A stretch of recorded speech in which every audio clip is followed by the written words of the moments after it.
Hey, welcome back to Brow Tub. I'm Alex, your host, and this is a channel for entrepreneurs who are ready to take their business alive and their income to the next level. This is part 3 of our signature series, which is an interview with a social media user. So if you haven't watched part 1 and part 2, go watch it, but they don't have to be watched in specific order. Part 1 explains why I am doing this interview with myself. Quick recap is I was supposed to have an interview with a social media expert. Interview fell through twice. I'm not going to get into the story, but I decided I wanted to still use the content. I still wanted to share the answers to these questions with you. And I've been using social media, Instagram specifically, for my business for over 8 years. So I have knowledge, I have insight that I wanted to bring to you. So I am asking myself these expert questions, and I'm going to give you my answers. Question number 1. What are your thoughts on a dead account? Are dead accounts real? Is this something that you can come back from? I don't personally believe that a dead account actually exists. If you put the time and energy into reactivating your account, I believe that most accounts can come back from this. There is a section on your Instagram where you can check your account status in your settings. As long as all of the criteria in there has a green check mark next to it, you are good to go. Your account is in good status, it is in good standing, which means it can grow, which means you can reach new audiences. That being said, you need to show that your account is alive, that you are active, right?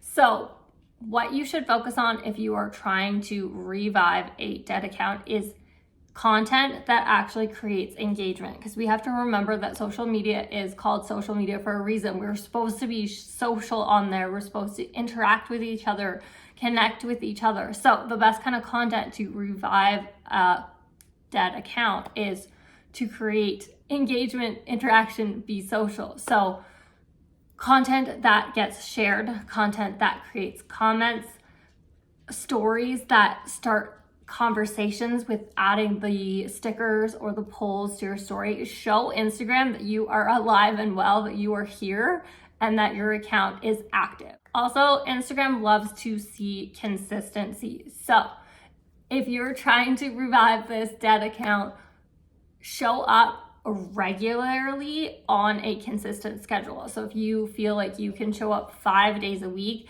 show up regularly on those 5 days a week at the same time so that Instagram knows to expect they're going to post there. It's much, much better to do that for a longer period of time than to show up 3 times a day, 7 days for 1 week, and then disappear again. Consistency is key here. Question number 2, what is your take on being polarizing, on standing for something specific, even if it has nothing to do with your niche, what you sell, what you offer? I think being polarizing is really important to creating your community of people that really, really want what you have to offer, that really, really vibe with you, that really, really understand who you are and what you are speaking about. Because when we try and speak to everyone, what is the quote? When you try to speak to everyone, you speak to no one. Or when you try and please everyone, you please no one. And I have to say that this is something that I finally really had that light bulb click moment recently,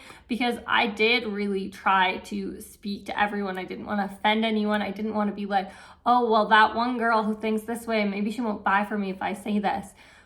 But that really does hold you back from being able to speak to the person that you really, really do want to sell. And this is what comes down to what our avatar is versus what our niche is. So our niche is kind of more of the bigger picture of who we want to reach, whereas the avatar is like that one person that when you sit down on camera like this, or that when you start to write out your caption or whatever you're creating, who you are speaking to directly, you want to think of that one single avatar person and who she is. And the more clear you can get on with who she is or who they are, the more clear your content can come across. And that's where you kind of get a lot more polarizing when you choose that one avatar, because they are one person. They have one set of thoughts. They have one set of values, morals, wants, and we talk directly to them. And if somebody who's not exactly that person can relate in another way, great, but we're talking directly to them, and it makes it so much easier to get on camera or to create that content and talk straight to one person. That is where I think that being polarizing is really important, to choose what it is that you believe in, what you want to say, what you want to share, and actually speak to that, whether it is directly related to what you do, what you sell, or it is entirely separate. It just is great to have an opinion to stand on that sets yourself apart. Part 2 of question 2, how do you get around the fear of being polarizing and potentially pissing people or someone off? Just do it, and the more you do it, the easier it will come. You have to start doing it once, but the key is here. If you're not pissing somebody off, you're not actually being real. You're not saying how you truly feel, because there is always going to be someone out there that doesn't agree with you. Question number 3, what do you see on Instagram that drives you crazy? 2 things that I see on Instagram that just drive me mad that I want you to change right now. So number 1 is really, really easy to change. Stop showing up on video, especially in your stories, without adding captions. For the love of God, add captions to your videos. Most people, I think the stat is like 95 or 90% of people watch Instagram, consume content without sound on. So if you do not add captions to your video, most people are just gonna swipe past them. I know I do. If you don't have captions, I'm sorry, but I am not watching them. Instagram added captions for a reason. They're super easy. It just auto-populates for you. All you have to do is wait a couple seconds and it's there. If you want to take that time to edit it to make sure all the words are perfect, go for it, but you really don't need to. We can figure it out, but at least we are going to be watching, listening to what you have to say because you added those captions. The second thing is auto reply DMs, and this is specifically for my service providers. So if you have an auto reply DM set up, that if anybody reaches out to you, you have a message that goes out saying, hey, thanks for contacting us. We are with clients right now and we'll get back to you really soon.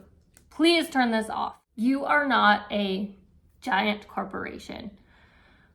Most people know that you are one person offering services running the business, or there's a few of you, and this is a DM and you will get back to them. Of course, you need to always get back to people in a reasonable amount of time, but the fact that you don't answer them instantly after they send that message is totally okay. I would much prefer to receive a actual message from the person that I'm reaching out to an hour later or the next day than to receive this automated message. To me, it totally turns me off. It removes yourself, your personality from your business, from your brand, from your services. And sometimes they even go out in reply when you're having a conversation. Sometimes they even go out if you reply to a story, you're giving a reaction to a story and you get this automated message. It makes it seem like there is not an actual person behind your account. And the big thing about Instagram, about social media, is creating that connection, showing who you are, getting that know, like, and trust factor that we talked about in last week's video. It takes that away instantly by adding that auto reply. So if you have that going out right now, please go and turn it off and then just get back to your clients in a timely manner. That is it for today. 3 expert questions for a social media user to help you in your business. This is part 3 of the signature series. If you haven't watched the first 2 videos, please go and watch them. We got one more video coming, so please hit like and subscribe so you don't miss a video, and I'll see you then.